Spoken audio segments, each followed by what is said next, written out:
ಏಯ್ ಬನ್ರೋ. ಅಯ್ಯೋ ಇಷ್ಟು ಗಾಡಿ ನಿಂತಿದೆ. ಇವತ್ತು ಹೋದಂಗೆನೆ 4 ಕಣ್ಣು ಒಂದ್ ಜೊತೆಗೆ ಬಂದಾಗ್ಲೇ ಅನ್ಕೊಂಡೆ. ಸುಮ್ಮನೆ ಬರೋ ಗುಬ್ಬಿ ನನ್ನ ಮಗನೇ. ಸರ್ ಯಾಕೆ ಈ ತರ ಗಾಡಿಗಳನ್ನ ನಿಲ್ಸ್ಕೊಂಡಿದ್ದಾರೆ? ಬರ್ತಾನಂತ ಬಾ, ಅದಕ್ಕೆ ನಮ್ಗೆಲ್ಲ ನಿಂತ್ಕೊಂಡು ಸಾಯಿಸ್ತಾರೆ. ಇದಾಗೋಯ್ತು ಇವ್ರದೆಲ್ಲ.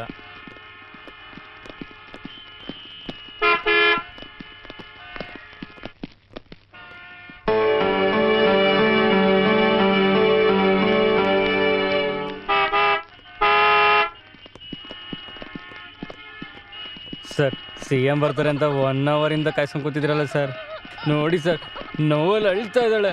ನಾನು ಬೇಕಾದ್ರೆ ಒಂದು ಮೂಲೆಯಲ್ಲಿ ಹೋಗ್ಬಿಡ್ತೀನಿ ಸರ್. ಯೋ ನಿನ್ಗೆ ಹೆಸರು ಹೇಳ್ಬೇಕಪ್ಪ. CM ಇವತ್ತು ಡಾಕ್ಟರ್ ಪಟ್ಟ ತಗೋತಾ ಇದ್ದಾರೆ. ಅವ್ರು ಈ ರೋಡ್ನ ಕ್ರಾಸ್ ಮಾಡೋವರೆಗೂ ಯಾರನ್ನೂ ಅಲೋ ಮಾಡಂಗಿಲ್ಲ.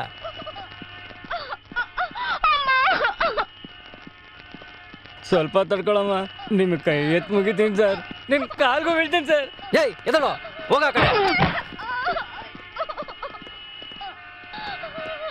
ಸರ್ ಪಾಪ ಸರ್, ಅವರು ಹೊಟ್ಟೆ ನೋವು ಅಂತ ಅನುಭವಿಸ್ತಿದ್ದಾರೆ. ಬಿಡಿ ಸರ್. ಸರ್ ಅವ್ರನ್ನ ಬಿಟ್ರೆ CM ಏನು ಅನ್ನಲ್ಲ. ಯಾರ ನೀನು? ನನಗೆ ಹೇಳಕ್ ಬರ್ತೀಯಾ? ನಿನ್ ಕೆಲಸ ನೋಡ್ಕೋ ಹೋಗೋ. ಏನ್ ಸರ್ ಇದು ಬಾಯ್ಗೆ ಬಂದಾಗ ಹೇಳ್ತೀರಾ? ಯಾರೋ ಒಬ್ಬ ಬರ್ತಾನೆ ಅಂತ ಈಗ ನಮ್ಮನ್ನೆಲ್ಲ ರೋಡಲ್ಲಿ ಸಾಯಿಸ್ತಾ ಇದಿರಲ್ಲ. ಏನ್ ಸರ್ ಈ ಅಮ್ಮನ್ ಜೀವಕ್ಕಿಂತ CM ಡಾಕ್ಟರೇಟೇ ಮುಖ್ಯನಾ? ಹೌದಯ್ಯ, ನಮಗ್ ಸರ್ಕಾರನೇ ಮುಖ್ಯ. ಇವಳೆಲ್ಲ ಬದುಕಿದ್ ಏನ್ ಸಾಧನೆ ಮಾಡ್ಬೇಕು? ಜನಸಂಖ್ಯೆ ಆದ್ರೂ ಕಡಿಮೆ ಆಗ್ಲಿ.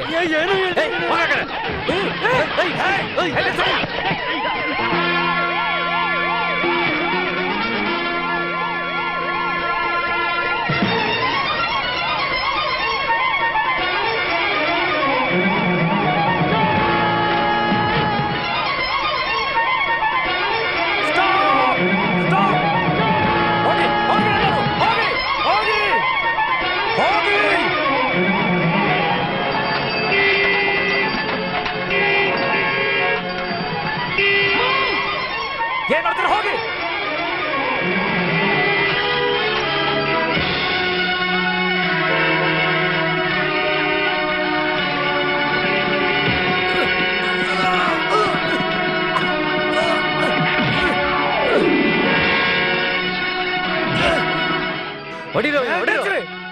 ನಾನೇನ್ ಸರ್ ತಪ್ಪು ಮಾಡಿದೆ? ಆ ಅಮ್ಮ ಸಾಯ್ತಾ ಇದ್ರೆ ರೂಲ್ಸ್ ರೆಗ್ಯುಲೇಷನ್ ಅಂತಿದಿರಲ್ಲ. ಚೀಫ್ ಮಿನಿಸ್ಟರ್ ಅಂದ್ರೆ ಯಾರು ಸರ್? ಅವ್ರಿಗೇನ್ ಕೊಂಬಂದಿದ್ಯಾ?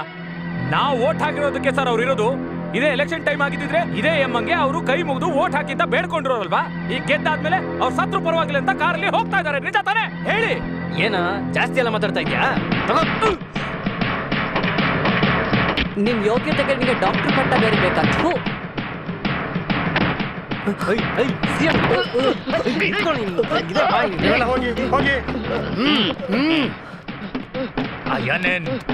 ಹೋಗಿ ನೀನು ಬಂದು ಕೂತ್ಕೋ.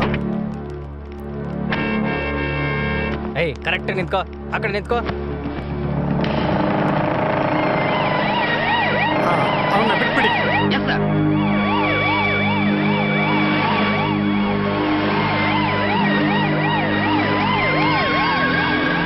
ಹುಷಾರು.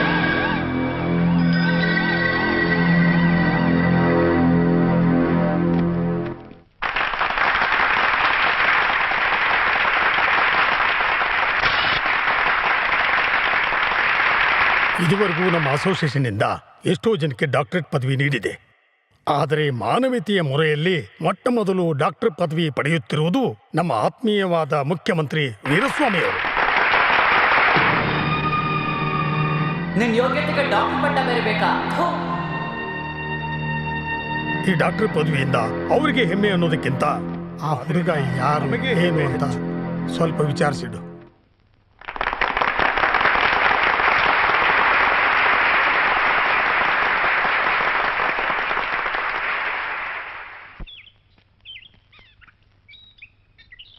ಏನು ನೀನು? ಇವನ್ ಕಾಲೇಜಿಗೆ ಬರೋದು ಗೊತ್ತಾಗಲ್ಲ, ಹೋಗೋದು ಗೊತ್ತಾಗಲ್ಲ. ನೆನ್ನೆ ಯಾಕೋ ಅಷ್ಟು ಕೋಪ ಮಾಡ್ಕೊಂಡೆ? ಅದು CM ಮೇಲೆ.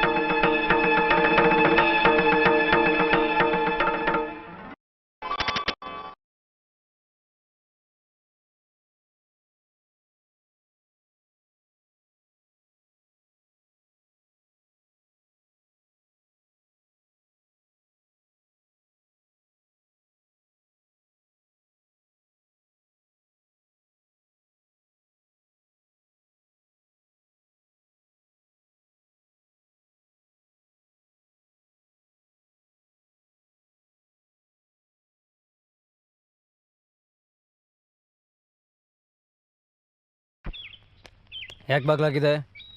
ಬಾಗ್ಲು ತೆಗೆಯ. ಬಾಗ್ಲು ತೆಗಿದ್ದೇ ಇಲ್ವಾ?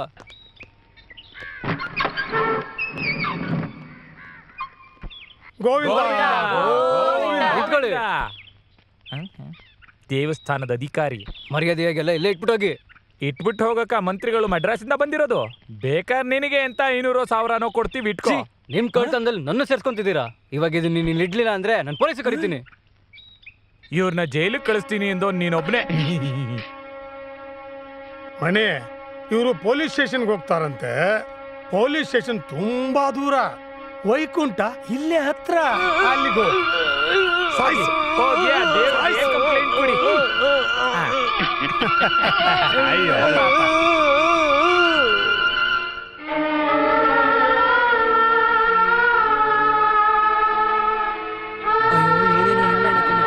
ಪಾಪ ತುಂಬಾ ಒಳ್ಳೆ ವ್ಯಕ್ತಿ. ಅವಸರ ಪಟ್ಟು ಈ ತರ ನಿರ್ಧಾರ ತಗೊಂಡ್ಬಿಟ್ನಲ್ಲ. ಅಳ್ಬೇಡ, ನಿನಗೆ ತಡ್ಕೊಳಕ್ಕಾಗಲ್ಲ. ಮನ್ಸಿಗೆ ಸಮಾಧಾನ ಮಾಡ್ಕೊ. ಮನ್ಸಿರೋದು ಇಲ್ಲಿ.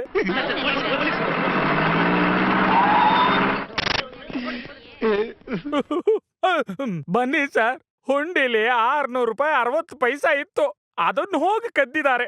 ಸಾಹೇಬ್ರು ಅವ್ರನ್ನ ರೆಡ್ ಹ್ಯಾಂಡ್ ಆಗಿ ಹಿಡಿದ್ರು. ಅವಮಾನ ತಡ್ಕೊಳಕ್ಕಾಗದೆ ನೇಣು ಹಾಕೊಂಡ್ಬಿಟ್ರು. ಹೇಳಯ್ಯ ಕೈ ಹೌದು ಸರ್, ಅವರೇ ನೇಣು ಹಾಕೊಂಡ್ಬಿಟ್ರು ಸರ್. ಅವನ್ಗೆ ಮಾನ ಇತ್ತು. ಅಲ್ಲಿ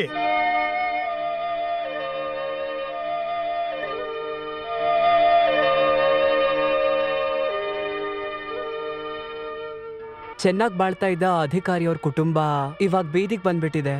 ಎಲ್ಲರೂ ದೇವಸ್ಥಾನದಲ್ಲಿ ಕಳ್ತನ ಮಾಡಿದ ಕುಟುಂಬ ಅಂತ ಕೇವಲವಾಗಿ ಮಾತಾಡಿದ್ರು. ಆ ಅವಮಾನ ತಡೆಯಕ್ಕಾಗ್ದೆ ಅವರು ಆ ಊರ್ ಬಿಟ್ಟೆ ಬಂದ್ಬಿಟ್ರು. ಆ ಅಧಿಕಾರಿಯವ್ರ ಹೆಂಡತಿ ಇವಾಗ ಮನೆಯಲ್ಲಿ ಪಾತ್ರೆ ತೊಳೆದು ಸಂಸಾರ ನಡೆಸ್ತಾ ಇದ್ದಾರೆ. 35 ವರ್ಷ ಆದ್ರೂ ಅವ್ರ ಮೊದಲನೇ ಮಗಳು ಇನ್ನೂ ಮದುವೆ ಆಗದೆ ಮನೇಲೇ ಇದ್ದಾಳೆ. ಇಷ್ಟು ಅನ್ಯಾಯಕ್ಕೂ ಕಾರಣವಾದ ಆ ಮಂತ್ರಿ ಬೇರೆ ಯಾರೂ ಅಲ್ಲ, ಇವಾಗಿರೋ CM. ಅವರಿಂದ ಅನ್ಯಾಯಕ್ಕೊಳಗಾದ ಅಧಿಕಾರಿ ಬೇರೆ ಯಾರೂ ಅಲ್ಲ, ನಮ್ಮಪ್ಪ.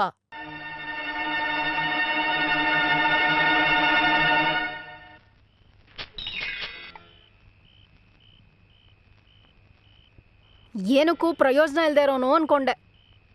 ರಾತ್ರಿ 10 ಗಂಟೆಗೆ ಲೈಟ್ ಆಫ್ ಮಾಡದೆ ಹಾಡ್ ಕೇಳ್ಕೊಂಡು ಕೂತ್ಕೊಂಡ್ರೆ ಇನ್ನೇನು ಅನ್ಕೊಂತಾರೆ. ಬೆಳಗ್ಗೆ ಬಂದ್ರೆ ತಾನೇ ತಪ್ಸ್ಕೊಂಡು ಹೋಗ್ತೀರಾ. ಇವಾಗ ರಾತ್ರಿ ಬಂದಿದ್ದೀನಿ, ಹೆಂಗ್ ತಪ್ಸ್ಕೊಂಡು ಹೋಗ್ತೀರಾ ನೋಡ್ತೀನಿ.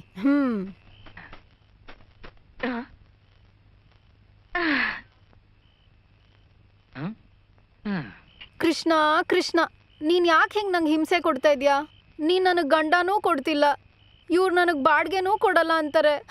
ಒಬ್ಳೆ ಈ ಚಿಕ್ಕ ಹುಡುಗಿ ಇನ್ನೇನ್ ಮಾಡ್ತಾಳೆ? ಏನ್ ಅಂಡಾಳಮ್ಮ, ಏನೋ ಚಿಕ್ಕ ಮಗು ಅದು ಇದು ಅಂತ ನಿನ್ ಮೊಮ್ಮಗಳ ಬಗ್ಗೆ ಮಾತಾಡ್ತಿದ್ಯಾ? ಬಾಡ್ಗೆ ಏರಿಸ್ಬಿಡ್ತೀನಿ, ಹುಷಾರು. ಇಲ್ಲ ಅಂಡಾಳ್, ಒಬ್ಳೆ ಇದ್ದು ನೀನ್ ಯಾಕೆ ಇಷ್ಟೊಂದು ಕಷ್ಟಪಡ್ಬೇಕು? ಕಾಲಕ್ಕೆ ಒಂದು ಮದ್ವೆ ಮಾಡ್ಕೊಂಡು ಲೈಫಲ್ಲಿ ಸೆಟ್ಲ್ ಆಗ್ಬೇಕು ತಾನೆ. ನಾನಾ ಬೇಡ ಅಂತಿದ್ದೀನಿ. ಆ ಕೃಷ್ಣನೇ ಒಂದು ಒಳ್ಳೆ ದಾರಿ ತೋರಿಸ್ತಾ ಇಲ್ಲ.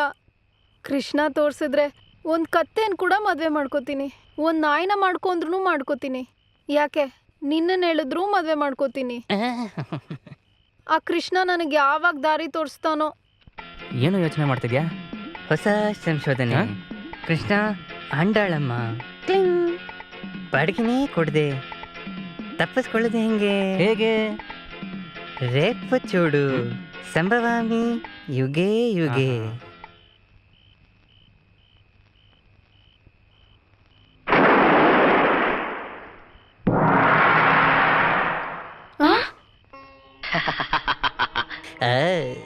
మీరు మీరు నేనే రాముడు, నేనే కృష్ణుడు,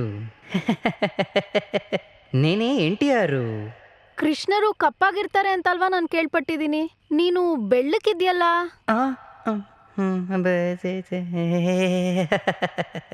ನಾನು ಉಜಲ ಉಪಯೋಗಿಸ್ತೀನಿ. ನೀನುನಾ? ಸುಮ್ಮನೆ ತಮಾಷೆಗೆ ಸುಮ್ಮನೆ ಆಟ ಆಡ್ದೆ.